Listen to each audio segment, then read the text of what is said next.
और आजकल अब भाई हमारे चारे की बड़ी डिमांड है। रास्ते में फिर रहा होता हूँ, लोग पैसे दे जाते हैं, हमारा चारा हो गया जी।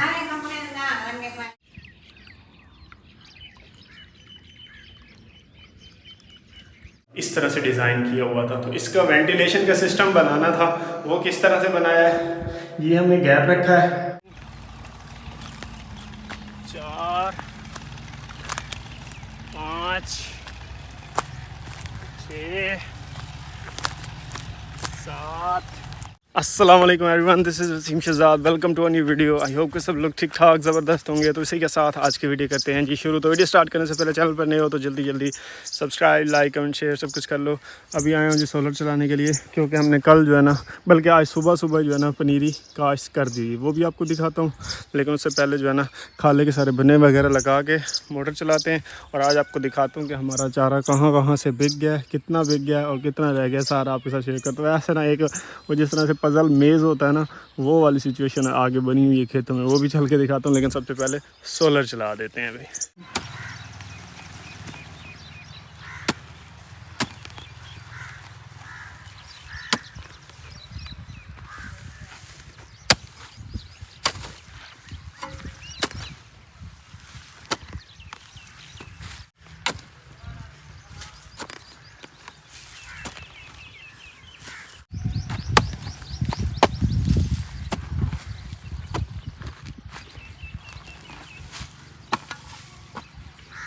फाइनली सारा खाला वगैरह सेट कर दिया है, सोलर सिस्टम भी हमारा चल गया है जी, और इधर से नक्के शक्के भी ओपन कर दिए हैं। अच्छा भाई, ये हमने ना सुबह ही जो है ना इसमें सारा जो है ना चावल का बीज जो है ना काश्त किए थे। ये देख रहे हैं, एक खेत क्यारी ये है और दूसरी छोटी क्यारी वो है।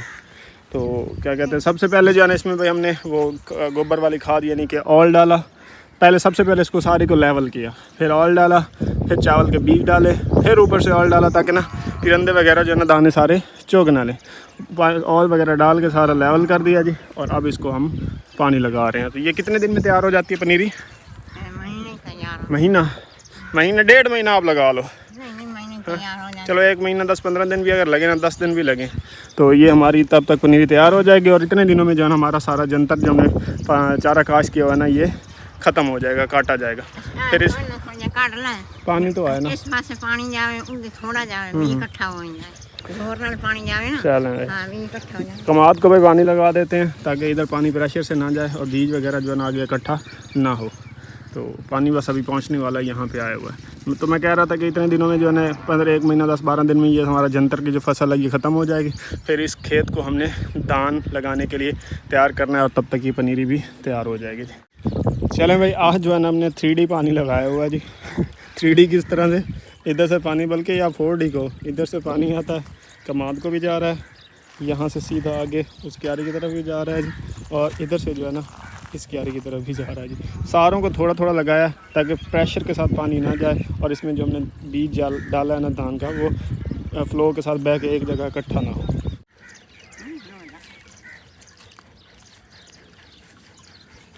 चलें भाई, क्यारी में पानी तो घुस गया है, लेकिन पानी जो है ना ज़्यादा फ़्लो के साथ जा रहा है। तो कोशिश तो की है कि ज़्यादा कमाद की तरफ डाइवर्ट करें, लेकिन फिर भी ना यहाँ से तो भाई बीज जो है ना कुछ बह गए हैं, कुछ रह गए हैं, और उस वाले खेत में जो है ना कुछ ज़्यादा ही बह गए हैं।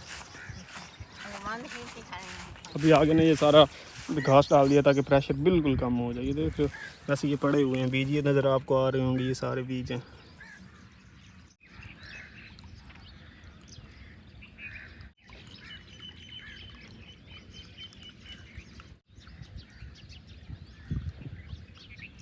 अच्छा भाई, अम्मा जो है ना उधर ही खड़ी हैं जी, क्यारी का ख्याल कर रही हैं। अभी आया जी वसीम, इन्होंने भी यहाँ से बेचारा लिया हुआ है। थोड़ा मुक नहीं गया खला है? नहीं भाई, खला। अच्छा, ये जो है ना भाई इनका खड़ा हुआ चारा यहाँ से, मैं आपको वो बता रहा था ना कि पजल बना पड़ा पूरे खेत में, ऐसे मेज़ छुपने की जगह। ये जो है ना भाई बट्टी लोगों का खड़ा हुआ है, ये चेक करो। इधर से कटाई हो गई है जी, फिर ये इधर से भी कटाई हो गई है जी, फिर जो है भाई इधर से भी कटाई हो गई है जी, इधर से भी हो गई है, ये इधर से भी हो गई है। फिर आगे चल के ना ये सारा रास्ता बना हुआ है, ये इधर से भी कुछ हो गई है, ये इधर से भी कुछ हो गई है जी। इसी तरह से वो एंड तक खेत के किनारे तक जाए ना, तो सारा ये जो है ना पजल बना पड़ा, रास्ते बने पड़े हैं, छुपन छुपाई जैसे खेलनी हो, गेम बनी पड़ी हो। ये इधर से भी कटाई हुई पड़ी है, इसके बाद ना भाई आगे वो एंड तक उस कोने से भी कटाई हुई पड़ी है। इसके बाद अगर इधर को जाए ना तो ये सामने सारी ये कटाई हुई पड़ी है, और वो उसको अगले खेत में भी ना सेम यही वाली सिचुएशन है। पूरा प्रॉपर एक पजल बना पड़ा, क्योंकि ये एक घर नहीं या दो घर नहीं या तीन घरों ने नहीं लिया हुआ, बल्कि यहाँ 15-20 बल्कि 25 घरों में ये तकसीम हुआ खड़ा ये सारा खेत। किसी के 5 मरले हैं, हाँ कट्ठा था किसी लिया नहीं, कोई 3 मरले, कोई 4 ना, किसी के 5 मरले हैं, किसी के 3 मरले हैं, किसी के 10 मरले हैं, किसी के एक कनाल भी है यहाँ पे बिकी हुई, किसी के 6 मरले हैं। और अभी ये हम पैमाइश लेके आए हैं, अभी हमने 6 मरले की पैमाइश करनी है जी। और भट्टी ने भी कहा है कि 3 मरले तूने भी लेने हैं कि 2 मरले? दो मरले भट्टी ने लेने हैं, और 6 मरले एक भाई और हैं उन्होंने लेने हैं। तो पैमाइश करनी है, बताता हूँ कि पैमाइश करनी किसकी है। ये जो है ना भाई 5.5 फीट की लकड़ी है जी, इसको एक करें कहते हैं। करें क्या होता है जी? ये एक स्टेप और ये 2 स्टेप, ये जो है ना एक करें होता है। मैं आपको बताता हूँ, ये देखें, ये एक स्टेप और ये 2 स्टेप। ये लकड़ी इसी तरह से 2 स्टेप की बनी है। एक मरला करना हो ना आप, मैं आपको सिंपल एग्जांपल बताता हूँ इसकी, कि ये एक करें की स्टैक है ना लकड़ी, तो इसको फॉर एग्जांपल लेंथ वाइज इस तरह से एक करें कर लो और लंबाई वाइज 9 करें कर लो, तो ये एक मरला बनता है, यानी कि 1/9। और अगर आपने बिल्कुल स्क्वायर में बनाना हो खेत, तो फिर इसका ये है कि 4 करें इस तरह से कर लो और 5 करें इस तरह से कर लो, फिर भी वो एक मरला बन जाएगा। तो ये कुछ सिचुएशन होती है। तो अब हमने ना 6 मरले मैयर करने हैं ना, तो उसके लिए हम ऐसे करेंगे कि 6 एक साइड पे करेंगे और 9 एक साइड पे करेंगे। लेकिन अगर हमने 9 वाली लंबाई को कम करना है तो हम ऐसे कर सकते हैं कि 8 एक साइड पे कर लें और 7 एक साइड पे कर लें। इस तरह से जो है ना ये भाई पैमाइश होती है। इन चीज़ों का भाई सारी ज़िंदगी में मुझे पता नहीं था कि ये किस तरह से पैमाइश करते हैं, अब्बा जी ने ये सिखाई हैं। तो अब जो है ना खेत काश करने शुरू किए हुए हैं, तो इस चीज़ का तो चलो बंदे ने सीख लिया है। और अब जो है ना मैं खुद ही सबकी पैमाइशें करके देता हूँ। पहले दिन एक दो जगह पर मुनव्वर ने पैमाइश करके दी थी, फिर अब्बा जी खुद करते रहे, अम्मा ने भी बताई। अब जो है ना सारा सीख लिया मैं, अब मैं खुद अकेला ही कर लेता हूँ। अभी हम पैमाइश करते हैं जी 6 मरले की। इस तरफ से हमने पैमाइश कर ली है। ये यहाँ इधर दिखाओ, इधर कैमरा मैन, इस कोने से लेके वो जहाँ तक आगे कटाई हुई पड़ी ना, दिखा वो सामने यहाँ तक, ये है जी 5 मरले की लाइन। यानी कि इस तरह से 5 करें तो हमने 6 मरले करना है, तो यानी कि 1 मरला इधर से कम है, हमने फिर लंबाई वाली साइड पे 1 मरला बढ़ाना है। तो 9 की जगह हम 10 करें इस तरफ करेंगे और 5 करें जो है ये है, तो 10 करें अब इधर को लेके जाना है जी 6 मरले पूरे करने के लिए। 1 2 3 4 5 6 7 8 9 और ये हो गया जी 10। ये अब इधर से भी इसी तरह से 5 मरले लेके जाएंगे, यानी कि 5 करें इधर को करके जाएंगे, ये फिर सारा जो बन जाएगा ना एरिया, ये 6 मरले का हो जाएगा जी। खेत को सारा जो है ना पानी वगैरह लगा लिया है, चारे की पैमाइश भी कर लिया जी। अभी जो है ना इंस्टेंट टैंकी हमारी लगी हुई है, लेकिन उसमें पानी नहीं है, वो पानी भराते हैं। और अभी मैं आपको ना एक मोटर चलते हुए टूंटियों का प्रेशर दिखाता हूँ भाई। कल आप सबने भाई जो है ना हमारे शावर सिस्टम जो है ना सारे सेट बड़े पसंद किया, आप सबको बहुत पसंद है, तो ये तो अच्छी बात है भाई। तो अभी जो है ना आपको चेक करवाता हूँ प्रेशर इसका जी।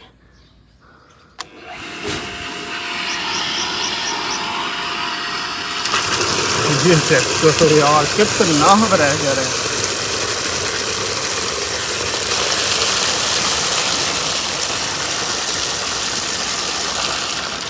बाल्टी का तो पता ही नहीं चला, ऐसे भर गई है अभी। खैर अभी देखते हैं ये खुद इंस्टेंट टैंकी बंद होती है या नहीं। इसको खुद ही बंद होना चाहिए, क्योंकि भाई इंस्टेंट टैंकी अभी काम कर रही है, लेकिन कल थोड़ा मसला कर रही थी, तो इसलिए मैंने कहा पहले चेक कर लेते हैं, थोड़ी देर चला के। लें भाई हमारी मोटर खुद ही बंद हो गई है, इसका मतलब इंस्टेंट टैंकी हमारी काम कर लेगी। तो इसको करते हैं जी बंद। और अभी जो दूसरा काम करना है, कितने दिन, तकरीबन ईद के 3-4 दिन हैं, और उसके बाद फिर ईद के अगले 3-4 दिन जो छुट्टियों वाले होते हैं वो हैं, और फिर हमने सामान लेके आना, यानी कि 10 एक दिन जो है ना हमारी सैनिटरी वगैरह यूज़ नहीं होनी और हमारा नेक्स्ट सामान भी नहीं आना। तो तब तक ऐसे ही सैनिटरी खड़ी रही ना, तो इतनी डस्ट पड़ती है ना, तो इसके लिए जो है ना भाई हम अभी ले आएंगे जी दुकान से बड़े शापर, शावर सेट के ऊपर भी चढ़ा देंगे। इन नॉब्स के शावर इनके अपने पड़े हुए वो भी इनके ऊपर चढ़ा देते हैं ताकि ये डस्ट वगैरह से साफ़ रहे। जब इस्तेमाल होने लग जाएंगे ना तो फिर हर वक्त वाशरूम में पानी आता जाता रहेगा, तो फिर जो है ना डस्ट वगैरह नहीं बैठेगी। तो अभी शावर लेके आते हैं। ये भाई आप देख रहे हैं जिस तरह से ये वाशरूम के बाहर जाली लगी हुई है और इसके अंदर वाली साइड पे एग्जॉस्ट लगा हुआ है। इस जाली का बड़ा फ़ायदा है, जब आंधियाँ चलती हैं ना तो डायरेक्ट डस्ट अंदर नहीं जाती। सेम इसी तरह से भाई हमारे वाशरूम्स के ऊपर भी एग्जॉस्ट की जगह है, तो जिस वजह से मैं वो ना टूंटी को कवर करने का सोच रहा हूँ, क्योंकि डस्ट आंधी जब आती है ना तो सारी जो है ना, ये देखिए एक ये पॉइंट है, एक उस वाशरूम के ऊपर वाला पॉइंट है, तो सारी डस्ट अंदर जाती है। तो एक तो इनके लिए इसी तरह की जालियाँ लेके आनी है, बाहर से लगानी है, ताकि डस्ट जो है ना डायरेक्टली अंदर ना जाए। चले भाई सारे शावर सेट को मैंने साफ़ कर लिया है। अब इस तरह के शॉपर ये ऊपर चढ़ा देंगे। भाई नए हैं ना, तो फ़िलहाल एहतियात करना ज़रूरी है। और नई चीज़ के वैसे भी बंदे को बड़ी ना वो फिक्र रहती है कि ठीक रहे हैं। हफ्ते डेढ़ की बात है, बस जैसे यूज़ होना शुरू होने ना फिर अपनी आप मदद के तहत खड़े रहेंगे। फ़िलहाल इनकी मदद करना पड़ेगी। तो ये साफ़ सुथरा हो गया जी। ये शावर मैं आपको भी चढ़ा के दिखाता हूँ। बस ये नॉब्स भी कवर हो गए हैं जी, ये शावर सेट भी में कवर हो गया जी, ये दोनों टूटियाँ भी इस तरह से कवर हो गई हैं। नीचे वाले दोनों वाशरूम भी क्लियर हो गए। बस हमारा भी गोल्डन मेरा मास्टर वाशरूम रह गया, उसको भी क्लियर करते हैं। जिन्होंने कल वाली वीडियो नहीं देखी भाई, वो पिछली वीडियो भी जाकर देख लें, उसमें मैंने सारे वाशरूम्स के शावर सेट्स दिखाए थे। जो रह गए हैं भाई वो एक बार फिर से देख लें, कोई मसले वाली बात ही नहीं है जी। ये तो बिजली बंद है जी, खैर कोई नहीं। ये चेक करो भाई माशाल्लाह, ये इधर से ये एग्जॉस्ट वाली जगह खाली है, आंधी आती है। ये सारी मिट्टी अंदर से कहाँ से आती है? यही मिट्टी होती है जो इस एग्जॉस्ट वाली जगह से आती है। तो यहाँ जालियाँ लगाएंगे ना बाहर से तो फिर काफ़ी बचत रहेगी। अदरवाइज ये सारी डस्ट यहीं से ही आई पड़ी है, नहीं तो ये भी सारे वाशरूम मैंने धोए थे। ये सारे नॉब्स वगैरह भी इस तरह से हो चुके हैं जी। ये कवर ये भी, तो ये काम तो हो गया जी कंप्लीट।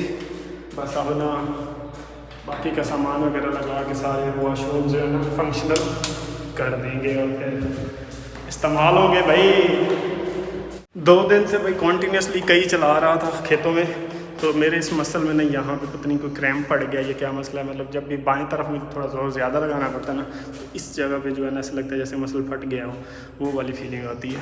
अल्लाह खैर करेगा जी, थोड़ा इसको रेस्ट देंगे तो ये भी ठीक हो जाएगा जी। अब जो है ना जो डस्ट वगैरह वाले काम थे ना वो सारे हो गए हैं कंप्लीट। नहाते धोते हैं, फ्रेश होते हैं, फिर टाउन जाना है जी। वो चावल का 1 किलो बीज मज़ीद लेके आना है, क्योंकि वो पानी की वजह से ना काफ़ी आगे बह गया था, वो ले आएंगे। और आज के दिन के सारे टास्क कंप्लीट। नहा धो के फ्रेश हो गया था जी। अभी भाई ठंडा दूध बनाया जामी शीरी वाला, बड़ा मज़ेदार। अच्छा ना, कुछ लोग जामी शीरी का दूध बनाते हैं, सिर्फ जामी शीरी मिक्स करते हैं, ऐसे घोल के पी लेते हैं, वो उस तरह का टेस्ट मज़े का नहीं आता। जामी शीरी का अच्छा टेस्ट लेना है ना, तो आपने ग्राइंडर में दूध डालना और उसके अंदर ही जामी शीरी डालनी है, फिर उसको ग्राइंड करना है। इस तरह से जब वो झाग वाला दूध बनेगा ना, फिर आपने वो दूध पीना है। ज़मीन आसमान का फ़र्क होगा। एक बार मेरे कहने पर ट्राई कीजिएगा, बड़ा फ़र्क पड़ जाता है। अच्छा भाई टाइम जो है ना 2 बज गए हैं जी, और मैं अभी आया हुआ हूँ जी बीज वाली शॉप पे, ज़राअत वाली ज़रई शॉप कहते हैं इनको। तो यहाँ से अभी दान लेते हैं, ये वाला ले रहे हैं जी हम। इसको ना 17-18 कहते हैं, सुपर कायनात होता है भाई। ये वाला हम काश्त कर रहे हैं जी। तो 1 किलो बीज मज़ीद चाहिए था भाई, तोलने गए लेके इंशाल्लाह फिर घर चलते हैं। बाकी इधर भाई स्प्रे वगैरह सारा कुछ यहाँ अवेलेबल है। वापस घर आ गया जी। अभी जो है ना धूप तो बहुत है, लेकिन बीज भी अभी डालने हैं ताकि पानी लगा हुआ है खेत में, तो वो ना सही से रच बस जाए। और इधर ये माया भी आ गया कपड़ों को लगाने के लिए। ईद पे इस बार कपड़े लिए नहीं, तो पुराना जो वाइट सूट पड़ा ना उसी को माया शाया लगा के चमकाते हैं, और यही ईद पे पहनेंगे। और आजकल अब भाई हमारे चारे की बड़ी डिमांड है। रास्ते में फिर रहा होता हूँ, लोग पैसे दे जाते हैं, हमारा चारा हो गया जी। लेकिन एक ये है कि चारा जब पैमाइश कर करके देता हूँ ना, तो ये जंतर के ना दाग बड़े लगते हैं, तो कपड़ों में ना दाग लग जाते हैं, तो थोड़ा एहतियात करना पड़ेगी। बाकी भाई अभी रास्ते में एक भाई मिले थे, उनको 3 मरले चाहिए, तो उन्होंने पैसे दिए। पहले भी 2 मरले उन्होंने लिया हुआ था, 3 मरले मज़ीद लिया, तो उनके जो है ना पैमाइश वगैरह जो करके है ना रख देते हैं, तो वो खुद काट लेंगे। अच्छा भाई अभी आया है जी हमारे पास सलाद टाइम। जो है ना 4 बज गए, चाय शाय बन रही है, बस चाय पियेंगे। सलाद भी चाय इंजॉय करेगा। चाय पियोगे? चाय हैं? चाय पीनी है क्या? दंदियाँ दिखा अपनी दंदियाँ। ओह दांत निकल रहे हैं लड़के के दांत। हाँ तो अभी भाई चाय बन रही है, हम सलाद के साथ इंजॉय करें। मक्खी पीछे पड़ गई है, पता नहीं क्या चाहती है ये, हैं मक्खी चाहती क्या है। हाँ टाइम जो है ना भाई 4:10 हो गए हैं जी, और साइकिल हमारी जो है ना धूप में खड़ी है, क्योंकि अब इस टाइम सूरज इस तरफ आ जाता है तो फिर जो है ना धूप आने लग जाती है। और इस बार शुक्र है टायर्स ने हवा नहीं निकाली, तो इसको कर देते हैं जिधर छाँव पे।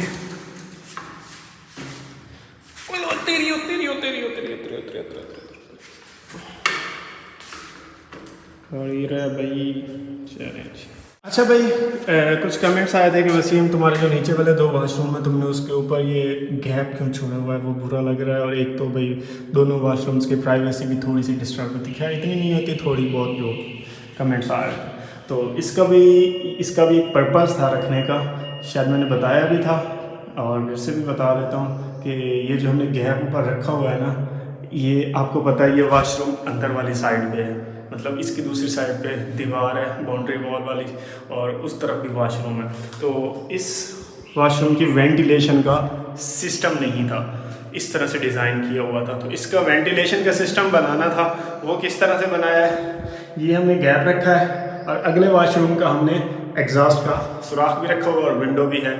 तो जब वो एग्जॉस्ट चलेगा ना तो इन दोनों वाशरूम्स की वेंटिलेशन का काम करेगा, लेकिन उसका मतलब ये नहीं कि ये फिर इसी तरह से रहेगा। यहाँ हमने एक लकड़ी का या एल्युमिनियम की विंडो जिस तरह से दूसरी बनी हुई है ना, जो फ्लैप होती होगी, ऐसे करेंगे तो खुल जाएगी, ऐसे करेंगे तो बंद हो जाएगी, वो वाली विंडो जो है ना यहाँ पे भाई हमने लगवानी है, जिससे ये होगा कि प्राइवेसी भी हो जाएगी। जब विंडो को बंद करना हुआ कर दिया, या विंडो ना बंद करनी तो उसका से टिल्ट करके खड़ा कर दिया, तो एग्जॉस्ट जो है ना दूसरी साइड पे मैं आपको दिखाता हूँ, इस तरह से इंटर होना। जो शुरू से मुझे फॉलो कर रहे हैं उन सबको तो भाई इन चीज़ों का आइडिया है, जो नए सब्सक्राइबर आ रहे हैं उनको मैं बता दूँ, ये वॉशरूम है ना इधर से, ये चेक करें, ये कुछ चिपकली खैर चिपकलियाँ तो आएंगी। तो ये एग्जॉस्ट हमने रखा हुआ है जी, और ये विंडो है जी, और इस तरफ यहाँ से ये दोनों वाशरूम्स की वेंटिलेशन का काम करेगा। इसलिए जो है ना भाई ये वाला हमने ऊपर एक दर्रा टाइप छोड़ा हुआ है, लेकिन अभी यहाँ पे एक विंडो बनवा के हमने लगवानी है। तो आई होप सो अब आपको ये चीज़ भी क्लियर हो गई होगी कि ये वाशरूम्स के दरमियान में एक छोटी वॉल क्यों बनाई हुई है। तो ये विंडो के लिए रखी हुई है, यहाँ पे एक विंडो लगेगी। एक तो इसका ये फ़ायदा होगा कि दूसरी तरफ जो दीवार के साथ विंडो है वो रोशनी का भी काम करेगी, इधर आएगी रोशनी, एग्जॉस्ट से भी रोशनी आएगी। और दूसरा भाई जब एग्जॉस्ट लग जाएगा तो इस वाशरूम की जो मतलब वो कहते हैं बासी हवा होती है उसको फ्रेश करने का काम भी वो एग्जॉस्ट करेगा। तो आई होप सो ये आपको समझ आ गया कि भाई स्मार्ट प्लान बनाए हुए हैं, कोई एवं निज़ाम दरहम बरहम नहीं किया। इंशाल्लाह अच्छा काम चलेगा ये। तो बचत भी हुई, इससे बचत ये हुई कि कम एरिया कवर हुआ, कम ईंटें लगी, और मतलब अरेंजमेंट भी अच्छी होगी। दूसरा एग्जॉस्ट का भी प्रॉपर सिस्टम बन गया। तो फिलहाल ये वाली वीडियो भी यहीं पे करते हैं जी ख़त्म। अभी बस असर की नमाज़ का टाइम होने वाला है, तो मस्जिद चलते हैं। मिलते हैं कल एक नई वीडियो एक नई रूटीन के साथ। टिल देन नेक्स्ट वीडियो में बहुत से ख्याल रखिएगा, तो हम यहाँ रखिएगा। तब तक के लिए पीस आउट एंड अल्लाह हाफिज़।